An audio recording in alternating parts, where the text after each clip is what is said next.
Jordan Conradson with the Gateway Pundit. It is National Day of Prayer here at the White House. I'm here with the White House Faith Director, Jenny Korn. So, Jenny, tell us about this event that President Trump just held, the remarks he delivered. How important is that to have a president that stands up for faith? Right. So National Day of Prayer is so important, and we're so grateful that President Trump would invite hundreds of people from all different faiths to join in the Rose Garden to pray, to worship, and also to give remarks about his faith, about how we need to all come together. And truly, if people and leaders can come and pray together, then we can do everything else together. And that means faith diplomacy is so important. And so it was just an honor to have the president. He was just supposed to give some remarks, and then we were going to have 2 songs and what have you. But he went really long because he talked about faith from his heart. And he also stood up there and invited faith leaders. He's like, all the faith leaders who have been with me, he goes, come on stage. So we must have 50 people on stage with him to pray one after another. And the president stood there with us, and it was just a powerful moment.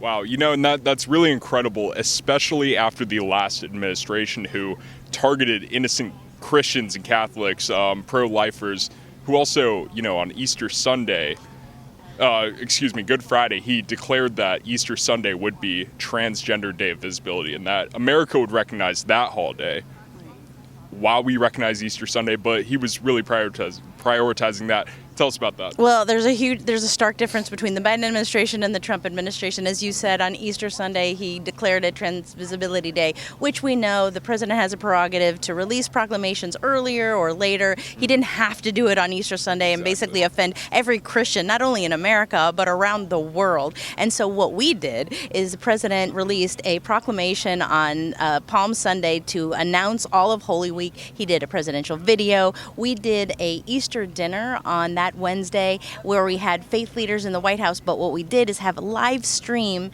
We prayed and we worshiped, and we invited America to pray and worship with the president. So we were able to bring in people to the White House, and then we had a White House worship service for all of the staff with Reverend Franklin Graham, Pastor Greg Laurie, Pastor Jensen Franklin, and of course our senior advisor, Pastor Paula White. And I have to tell you, on that event, we weren't sure how many people were going to show up, but it was standing room only, and a staff was out either side of the doors, and it was just a magical moment. So, there is a welcome mat for people of faith here at the White House, and when I say that, I mean all faiths, and we're here to give a voice to those in faith in their own government, because people of faith are citizens, are American citizens just like everybody else, and they should have a voice too.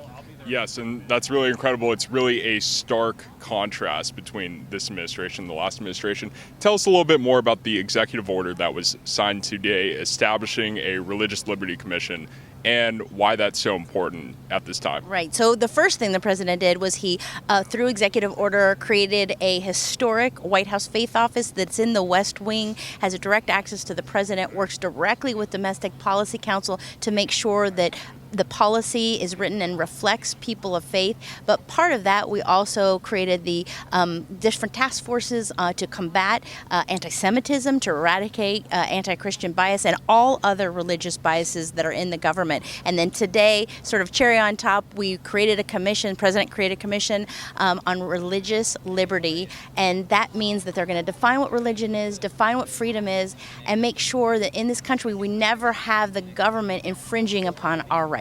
That's right. And, as President Trump said on Easter Sunday, we are returning religion back to this country. Jenny, thank you so much for speaking to me. Have a great day. Thank you, Jordan.